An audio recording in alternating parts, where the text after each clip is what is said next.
स्वागत है आपका। मैं हूं आपके साथ अनुज श्रीवास्तव। बुलेटिन की शुरुआत बड़ी खबर के साथ। आगरा में बीजेपी की बड़ी बैठक जारी है। बीजेपी अध्यक्ष जेपी नड्डा ले रहे हैं बैठक। सीएम योगी, स्वतंत्र देव सिंह मौजूद हैं।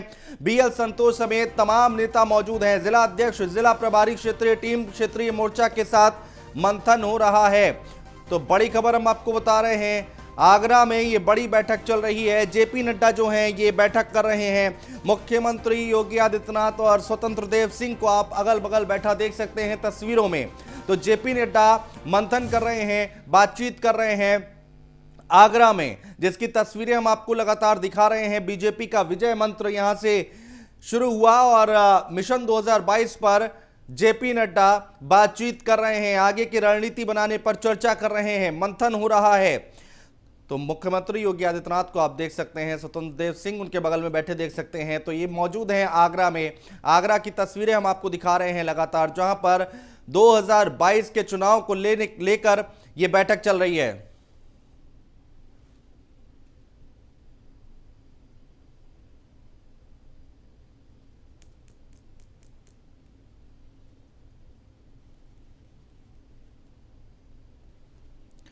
होटल ताज पहुंचे जेपी नड्डा, ये तब की तस्वीर हम आपको दिखा रहे हैं। उसके बाद उनका भव्य स्वागत किया गया, मुख्यमंत्री उनके साथ मौजूद हैं और होटल में मंथन चल रहा है। 3 अलग अलग तस्वीरें हम आपको दिखा रहे हैं सिलसिलेवार तरीके से। पहले होटल ताज पहुंचे जेपी नड्डा, जो कि यहां पर आगे की रणनीति पर चर्चा करने के लिए आए हैं। 2022 का चुनाव हमारे सामने है।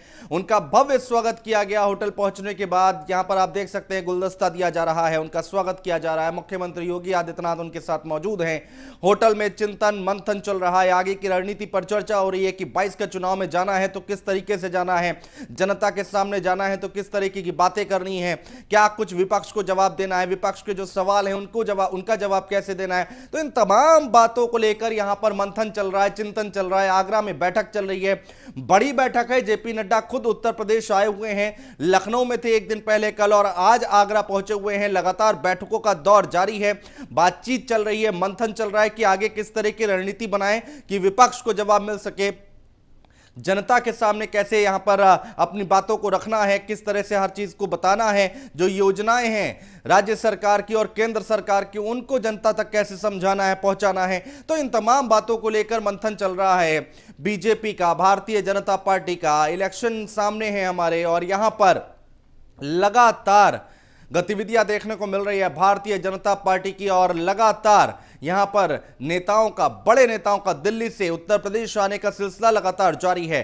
पहली तस्वीर जेपी नड्डा जब होटल पहुंचे तब की ये तस्वीर हम आपको दिखा रहे हैं। बड़ी खबर है आज की, आगरा में भव्य स्वागत किया गया है जेपी नड्डा का, गुलदस्ते दिए जा रहे हैं और होटल में मंथन चल रहा है। तीसरी तस्वीर हम आपको दिखा रहे हैं।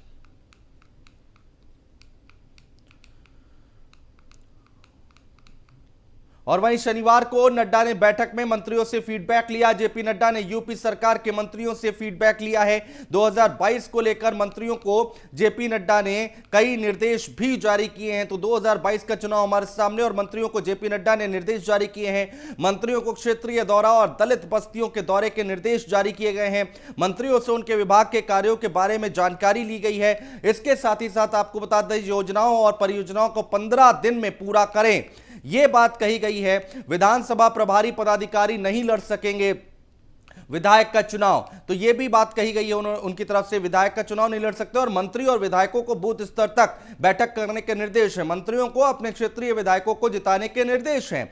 इसके साथ ही साथ पीएम मोदी और गृह मंत्री अमित शाह के कार्यक्रमों को लेकर चर्चा की है।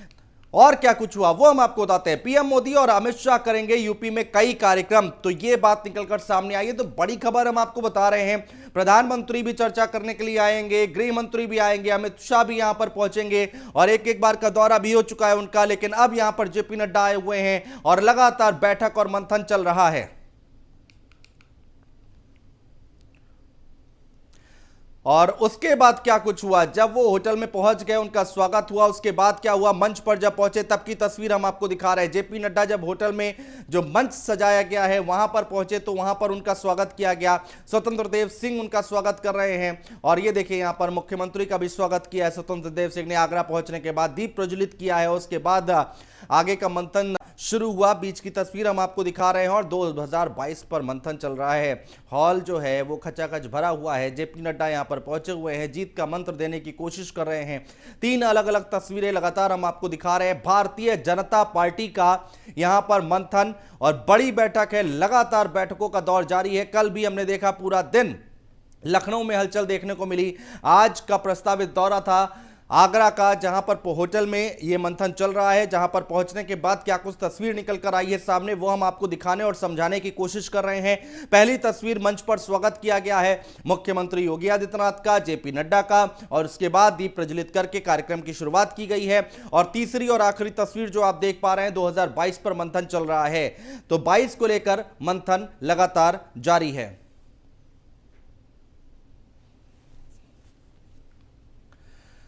तो जेपी नड्डा उत्तर प्रदेश के दौरे पर हैं। कल का दिन हमने देखा किस तरह से बैठकों का दौर जारी रहा और आज आगरा पहुंचे हुए हैं, होटल पहुंच चुके हैं। मंथन चिंतन चल रहा है। 2022 की रणनीति को लेकर यहां पर बातचीत की जा रही है और समझाया जा रहा है कि आगे क्या कुछ करना है।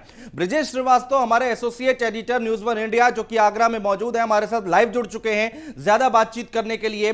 ब्रिजेश श्रीवास्तव, एक बार तफसील से बताइए और समझाइए कि वहां की तस्वीर क्या कुछ निकल कर आ रही है, अंदर जो बैठक चल रही है उससे क्या कुछ बातें निकल कर आ रही हैं। देखिए, सबसे बड़ी बात यह है कि जिस तरह से बैठक जो है, लगभग बैठक को 1.5 घंटे से ज्यादा का वक्त हो गया जो बैठक चल रही है। जेपी नड्डा इस वक्त बैठक में मौजूद हैं। इसके साथ ही जो संगठन से जुड़े हुए राष्ट्रीय संगठन मंत्री हैं वो इस समय बैठक में मौजूद है। और सबसे अहम बात यह है कि पदाधिकारियों को ये बताया जा रहा है कि आखिर 2022 में आपकी जिम्मेदारी क्या है, आपकी भूमिका क्या होने जा रही है और उस भूमिका का निर्वहन आपको कैसे करना है, ये अपने आप में बेहद अहम है। और इसी को लेकर के जो है चर्चा की जा रही है। बूथवार किस तरह प्रबंधन करना है, कैसे बूथवार कार्यकर्ताओं का एक संगठन खड़ा करना है और कैसे पन्ना प्रमुख की भूमिका सबसे ज्यादा अहम होने जा रही है, इस बात को लेकर के जो है पदाधिकारियों को बताया जा रहा। साथ ही जो विपक्ष के हमले हैं, विपक्ष कोरोना में सरकार की नाकामी का मुद्दा उठा रही है, उस पर किस तरीके से जवाब दे रहा है, कैसे आपको बताना है लोगों को कि इस वैश्विक महामारी के बीच में भी सरकार ने किस तरीके से कदम उठाए हैं, किस तरीके से इस कोरोना को लड़ाई को मजबूती के साथ लड़ा है। हाँ, आघात लगे हैं लेकिन वो पूरी दुनिया को लगे हैं, पूरी दुनिया में इस तरह की समस्याएं हुई है। लेकिन उत्तर प्रदेश के लिहाज से अगर बात किया जाए तो उत्तर प्रदेश ने किस तरह से लड़ाई लड़ी है इसके बारे में बताया। तो ओवरऑल अगर देखा जाए तो अपने आप में इस बैठक का उद्देश्य है संगठन को खड़ा करना, संगठन में समन्वय स्थापित करना और कार्यकर्ताओं और पदाधिकारियों को उनकी भूमिका बताना कि आखिर उनकी भूमिका क्या है, किस भूमिका के साथ उन्हें 2022 के लिए जाना है। सबसे बड़ी चीज है कि आपको गांव-गांव में अगर आप संगठन खड़ा कर रहे हैं, कोरोना वॉलंटियर खड़े कर रहे हैं, जो है इस वक्त जो है कोरोना वॉलंटियर को तैयार किया जा रहा है। हर गांव में 2 कोरोना वॉलंटियर होंगे। अगर थर्ड वेव आती है तो थर्ड वेव के खतरे को देखते हुए किस तरीके से गांवों में प्रबंधन किया जाएगा, कैसे कोरोना की लड़ाई लड़ी जाएगी, कैसे लोगों को जरूरत के सामान और दवाएं और बाकी चीजें जरूरत की उपलब्ध कराई जाएंगी, इन तमाम चीजों को लेकर कार्यकर्ताओं को बताना है। उन्हें ये भी बताना है कि कैसे पार्टी मानती कि एक कार्यकर्ता की भूमिका कितनी अहम है, क्योंकि कार्यकर्ता और बूथ लेवल का कार्यकर्ता ही पार्टी को आगे ले जा सकता है, 2022 की लड़ाई पर कामयाबी दिला सकता है। ये बात एक तरह से संगठन के जरिए उन्हें बताने की कोशिश हो रही है, उन्हें समझाने की कोशिश हो रही है। ब्रिजेश श्रीवास्तव, यहां पर हमने देखा किस तरह से उत्तर प्रदेश का अगर चुनाव होता है तो वो अपना एक अलग महत्व रखता है। हालांकि देश में कहीं भी चुनाव हो उसका महत्व होता है, लेकिन उत्तर प्रदेश के चुनाव को अलग नजरिए से देखा जाता है। और अब उत्तर प्रदेश में प्रधानमंत्री हो, गृह मंत्री हो या फिर जेपी नड्डा हो, दिल्ली की सारी ताकत अब उत्तर प्रदेश में देखने को मिल रही है। बात यह भी निकल कर आ रही है कि प्रधानमंत्री और अमित शाह के बहुत सारे दौरे अभी प्रस्तावित हैं जो शुरू होने वाले हैं। तो देखा जाए तो दिल्ली की पूरी ताकत झोंक दी है भारतीय जनता पार्टी ने उत्तर प्रदेश में होकर गुजरता है। हर किसी को मालूम है कि अगर यूपी फतेह नहीं किया तो दिल्ली का रास्ता आपके लिए बेहद कठिन हो जाएगा। और यही वजह है कि बीजेपी उत्तर प्रदेश फतेह के लिए पुरजोर तरीके से जुटी है, क्योंकि न सिर्फ ये 2022 के लिए महत्वपूर्ण है बल्कि 22 से ज्यादा 2024 के लिए महत्वपूर्ण है। आप सोचिए, 70 लोकसभा सीटों वाला ये उत्तर प्रदेश अपने आप में एक किसी जो है देश से कम नहीं है। यहाँ की आबादी 24 करोड़ की आबादी है यहाँ पर। यहाँ पर ओवरऑल अगर आप देखिए तो ये अपने आप के लिए बेहद ही महत्वपूर्ण है।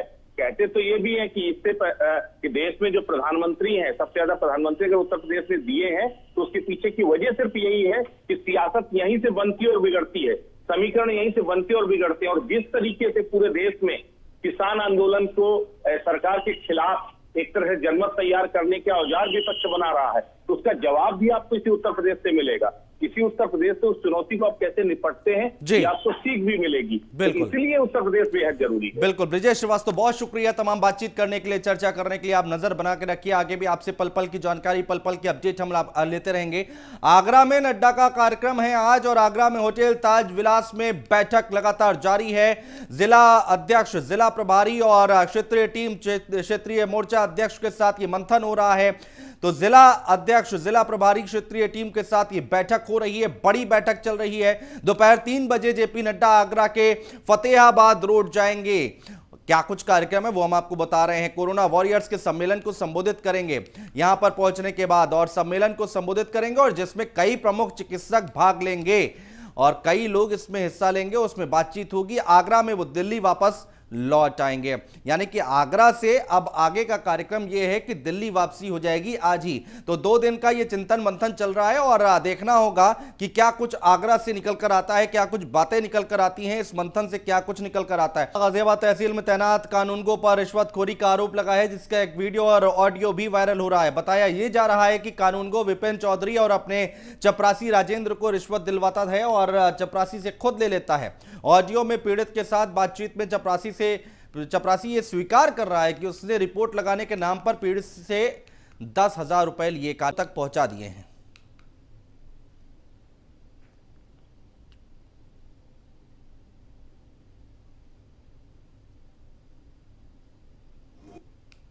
बोल रहा हूँ, पृथ्वी सिंह बोल रहा हूँ भैया।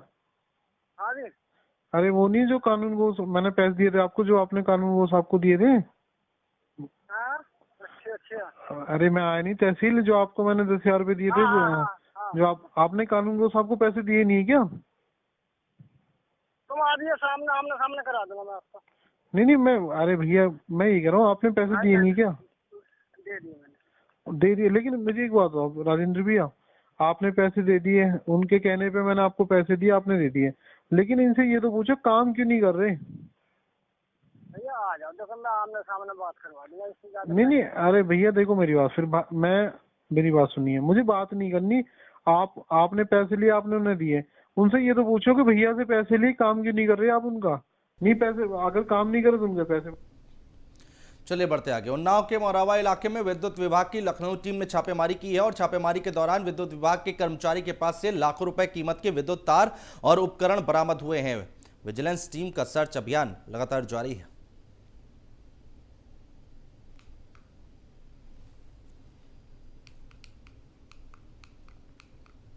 रायबरेली में दबंगों के हौसले बुलंद है। महाराजगंज कोतवाली क्षेत्र के जजौआ गांव में जमीनी विवाद में दबंगों की दबंगई का वीडियो भी वायरल हो रहा है। वीडियो में दबंग गांव में लाठी डंडे लेकर प्रदर्शन करते हुए नजर आ रहे हैं।